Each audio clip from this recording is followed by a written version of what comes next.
Atención El Salvador. Corrían buscando la puerta de una casa, como si esa puerta fuera lo único que los podía salvar. No sabían que minutos antes ya habían presenciado algo que los convertía en testigos, y también en objetivos. Uno de ellos no llegó a contarlo. El otro sobrevivió, pero con heridas graves que le cambiaron la vida para siempre. Y durante 11 años, el hombre que les disparó siguió caminando libre por las calles de Chalchuapa, como si esa noche nunca hubiera existido. Hoy vamos a contarte exactamente qué pasó esa noche de septiembre de 2015, y cómo, 11 años después, la justicia finalmente le puso nombre, apellido y condena a ese silencio.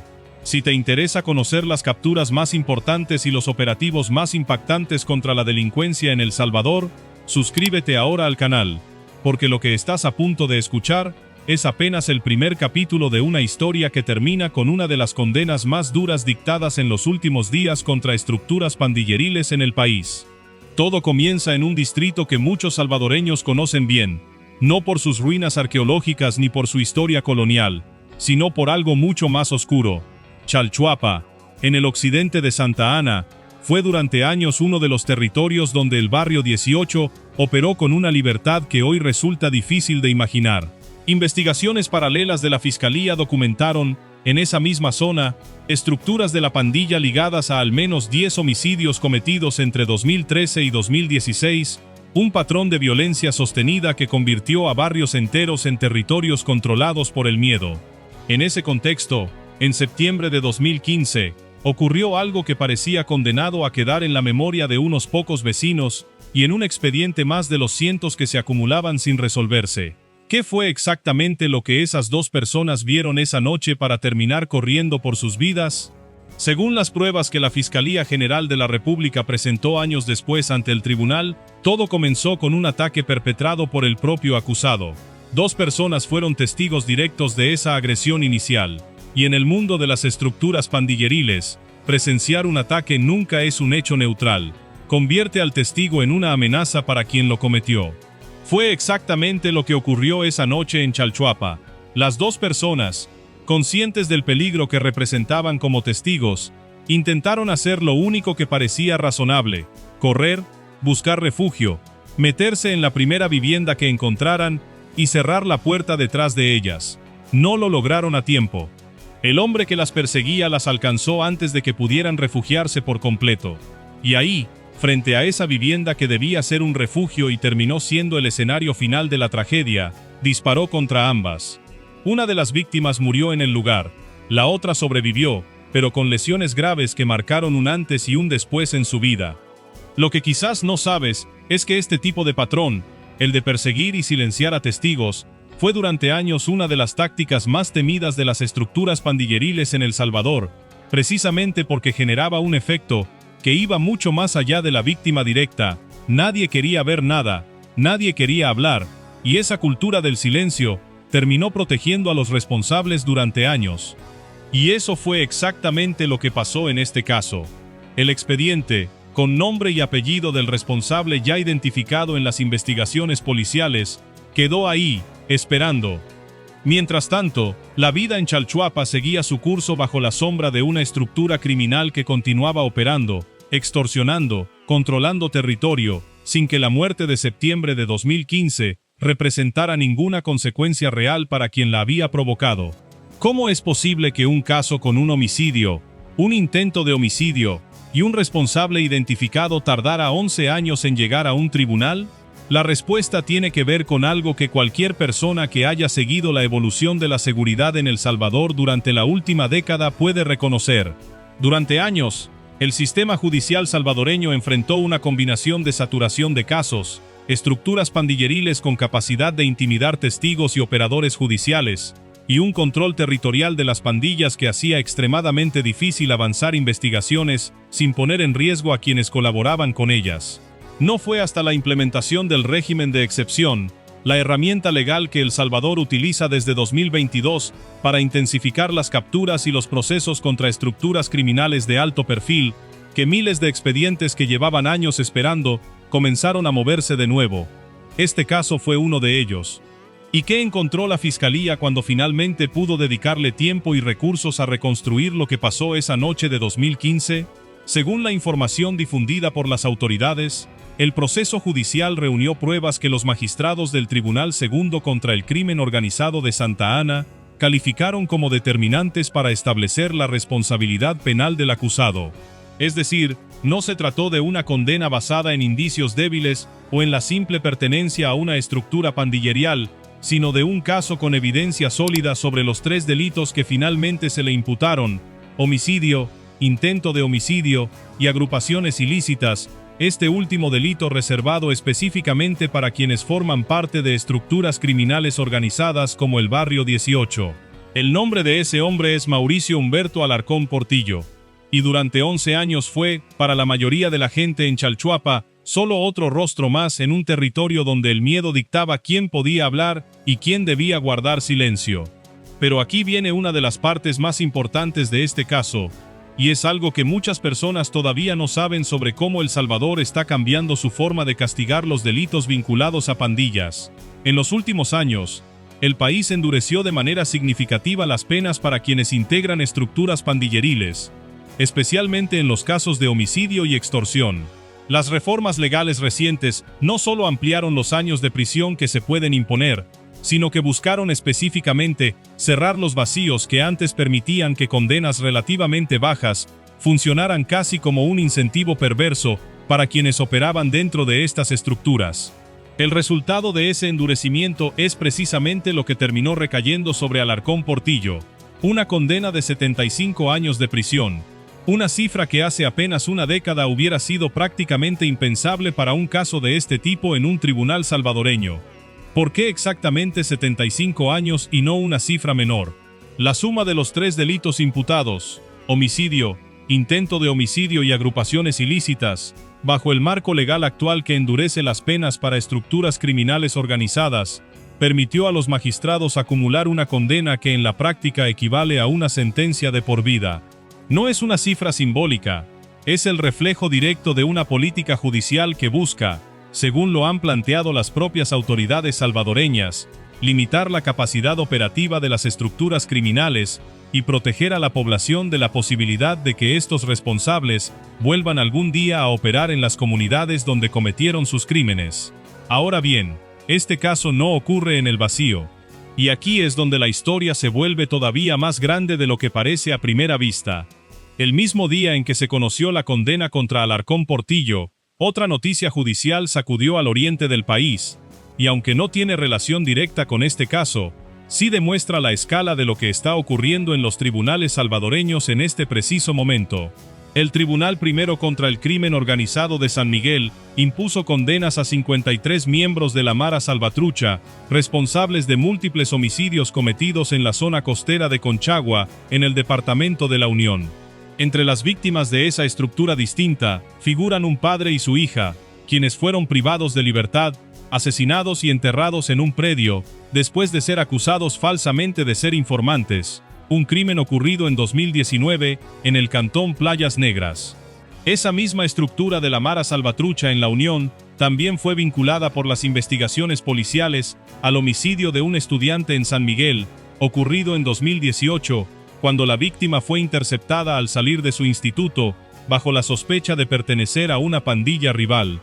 Es importante ser precisos aquí, porque son 2 historias distintas que comparten algo mucho más profundo que una simple coincidencia de fechas. El caso de Alarcón Portillo pertenece al Barrio 18 y ocurrió en Chalchuapa, Santa Ana, en el occidente del país. El caso de los 53 condenados pertenece a la Mara Salvatrucha y ocurrió en Conchagua, La Unión, en el oriente. Son estructuras rivales, territorios distintos, expedientes completamente separados. Pero el hecho de que ambas sentencias se conocieran prácticamente el mismo día no es casualidad, es la fotografía exacta de lo que está pasando en El Salvador en este momento, donde tribunales especializados en distintos puntos del país están, de manera simultánea, cerrando expedientes que durante años parecían destinados a quedar impunes. Las condenas contra la estructura de La Unión incluyeron 45 años de cárcel para 10 de los llamados homeboys de la clica, la categoría más alta dentro de la jerarquía pandillerial, además de 30 años de prisión para 4 chequeos y 8 sujetos identificados como paros, roles de menor jerarquía dentro de la misma estructura criminal. Todos ellos fueron capturados bajo el régimen de excepción, la misma herramienta legal que, del otro lado del país, permitió reabrir el expediente que durante 11 años esperó por Alarcón Portillo. Y aquí está el dato que probablemente más te va a sorprender de todo lo que hemos contado hasta ahora. Ninguno de estos casos, ni el de Chalchuapa ni el de La Unión, habría avanzado de la misma manera sin el cambio de enfoque que representa el régimen de excepción sobre expedientes que antes quedaban archivados por años. Antes de esta herramienta legal, la capacidad operativa de las estructuras criminales para intimidar testigos, presionar a operadores de justicia y controlar territorios enteros, hacía que casos como el de Chalchuapa simplemente se acumularan en los archivos judiciales, esperando un momento que, para muchas víctimas y familiares, parecía que nunca iba a llegar. Ese momento, para las víctimas de Alarcón Portillo, llegó 11 años después de la noche en que corrieron buscando refugio en una vivienda de Chalchuapa. ¿Y qué fue exactamente lo que cambió en El Salvador para que expedientes como este, que parecían destinados al olvido, empezaran a moverse de nuevo? Desde marzo de 2022, el país vive bajo un régimen de excepción que suspendió determinadas garantías constitucionales para permitir capturas masivas y procesos judiciales acelerados contra estructuras pandilleriles. Esa herramienta legal, que ha generado debate dentro y fuera del país, tuvo un efecto que pocas veces se explica con claridad. No solo permitió capturar a miles de presuntos pandilleros en los meses posteriores a su implementación, sino que también le dio a fiscales y jueces especializados el tiempo, los recursos y, sobre todo, el respaldo institucional para volver sobre expedientes antiguos que, como el de Chalchuapa, llevaban años esperando en algún archivo judicial sin que nadie se atreviera a tocarlos. Antes de esa herramienta legal, ¿por qué era tan difícil para la Fiscalía avanzar con casos como el de Alarcón Portillo? La respuesta tiene varias capas. La primera es el control territorial. Estructuras como el Barrio 18 en Chalchuapa no solo cometían crímenes, sino que ejercían una vigilancia constante sobre sus comunidades, lo que hacía prácticamente imposible que un testigo se presentara ante un tribunal sin temer represalias contra él o contra su familia. La segunda capa tiene que ver con la propia capacidad operativa de los tribunales, que durante años enfrentaron una acumulación de expedientes vinculados a pandillas que superaba por completo su capacidad de procesarlos con la rapidez que las víctimas necesitaban. Y la tercera capa, quizás la más dolorosa para las familias afectadas, es que muchos de estos casos dependían de testigos que, con el paso del tiempo, cambiaban de residencia, perdían contacto con los investigadores, o, en los peores casos, terminaban también convertidos en víctimas de la misma estructura que intentaban denunciar. ¿Qué significa exactamente esta condena para el resto de la estructura del Barrio 18 que operó en esa zona durante esos años? Aunque el caso judicial contra Alarcón Portillo se centra específicamente en los hechos de 2015, las investigaciones paralelas que documentaron al menos 10 homicidios atribuidos a estructuras del Barrio 18 en Chalchuapa entre 2013 y 2016 muestran que este no fue un hecho aislado, sino parte de un patrón de violencia sostenida en la zona.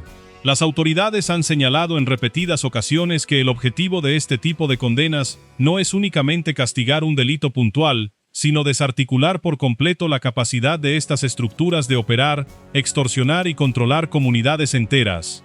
El efecto de estas sentencias, según han planteado las propias autoridades salvadoreñas, trasciende lo estrictamente jurídico. No se trata solo de que un hombre pase el resto de su vida en prisión. Se trata de reconstruir algo mucho más difícil de medir: la confianza de comunidades enteras en que la institucionalidad finalmente puede protegerlas, una condición que las autoridades consideran fundamental para reactivar actividades económicas y sociales en zonas que durante años estuvieron marcadas por el control pandillerial.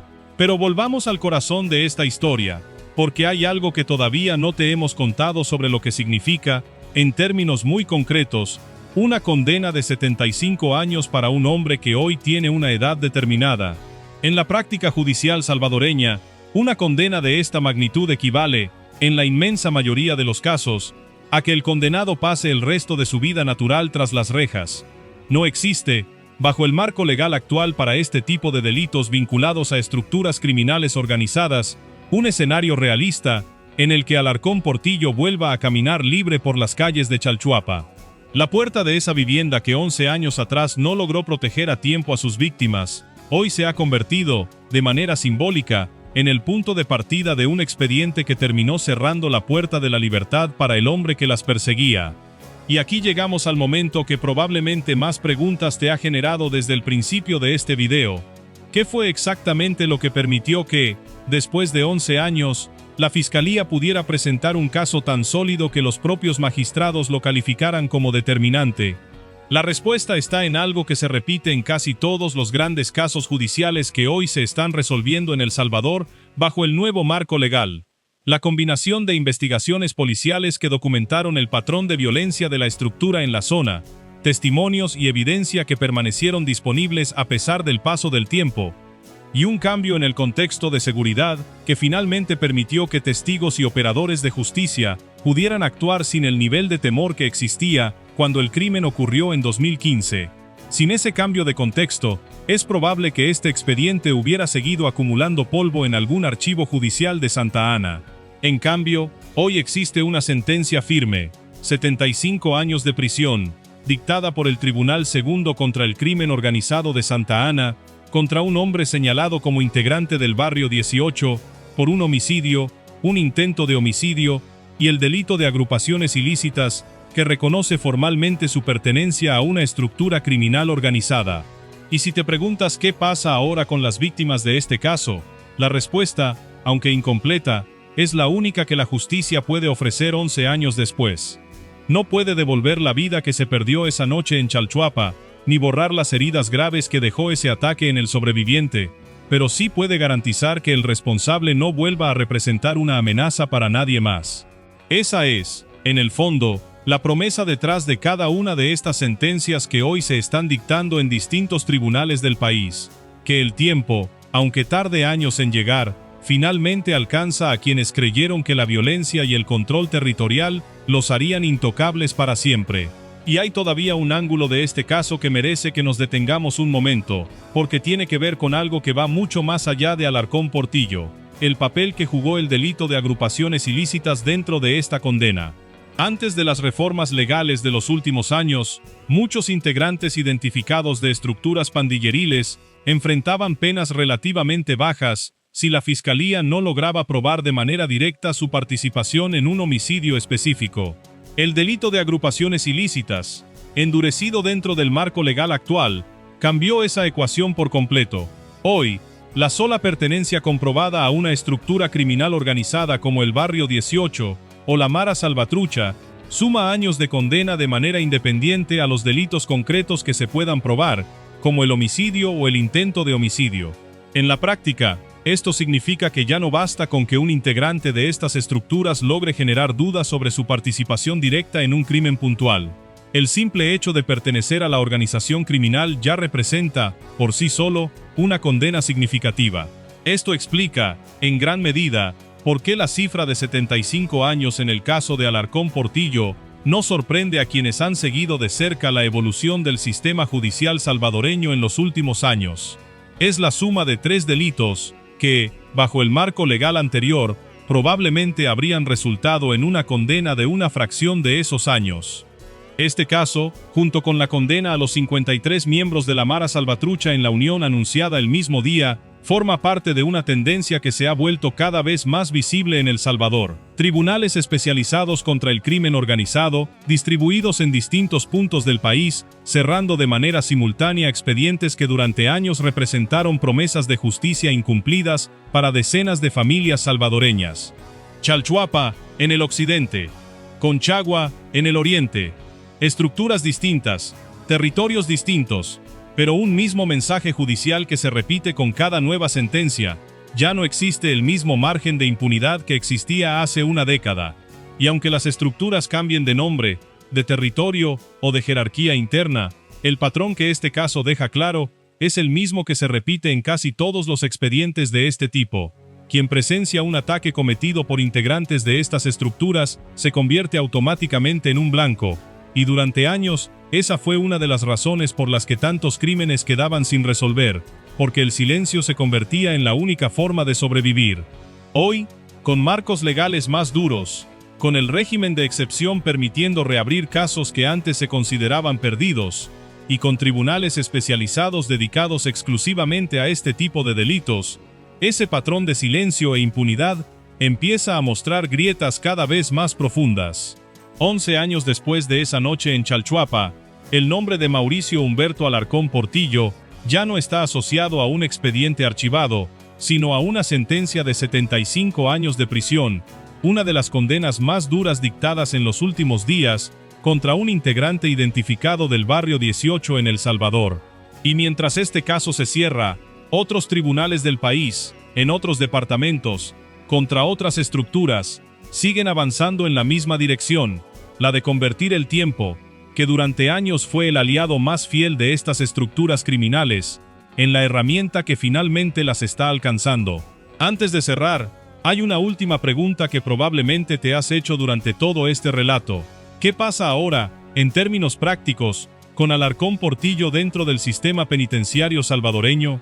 Bajo el marco legal actual para integrantes condenados de estructuras pandilleriles vinculadas a delitos de esta gravedad, la tendencia general en El Salvador ha sido la de recluir a este tipo de sentenciados en centros de máxima seguridad, con regímenes de aislamiento mucho más estrictos que los que existían antes de la implementación del régimen de excepción. Aunque el detalle específico sobre el centro penitenciario donde cumplirá su condena no ha sido divulgado públicamente por las autoridades, el patrón que se ha repetido en casos similares de esta magnitud apunta a que Alarcón Portillo pasará el resto de su vida bajo un régimen carcelario diseñado específicamente para impedir cualquier posibilidad de que, desde prisión, siga teniendo algún tipo de control o influencia sobre la estructura a la que perteneció. Y ese detalle, aunque parezca menor, es en realidad una de las piezas más importantes de esta nueva etapa judicial. Durante años, una de las grandes críticas al sistema penitenciario salvadoreño era que muchos líderes y miembros de estructuras pandilleriles seguían ordenando extorsiones, homicidios y operaciones criminales desde dentro de las cárceles, usando teléfonos ingresados de forma ilegal o aprovechando visitas para transmitir instrucciones. Los cambios en el régimen carcelario que acompañaron al régimen de excepción buscaron específicamente cerrar esa puerta, y hoy forman parte del mismo paquete de medidas que permitió que casos como el de Chalchuapa finalmente llegaran a juicio. 11 años. Esa es la cifra que separa la noche en que dos personas corrieron buscando refugio en una vivienda de Chalchuapa, del día en que un tribunal finalmente dijo la palabra que durante todo ese tiempo pareció imposible: culpable. 75 años. Esa es la cifra que ahora define el resto de la vida de Mauricio Humberto Alarcón Portillo. Y en algún lugar de Chalchuapa, esa vivienda que una vez no logró proteger a tiempo a quienes buscaban refugio en ella, sigue en pie, como testigo silencioso de una historia que, después de 11 años, finalmente encontró su cierre. Si este caso te dejó pensando en cuántas otras historias como esta siguen esperando su propia condena en los tribunales de El Salvador, déjanoslo en los comentarios, y no olvides suscribirte al canal para seguir cada una de las próximas sentencias, capturas y operativos que están definiendo esta nueva etapa de la seguridad en el país.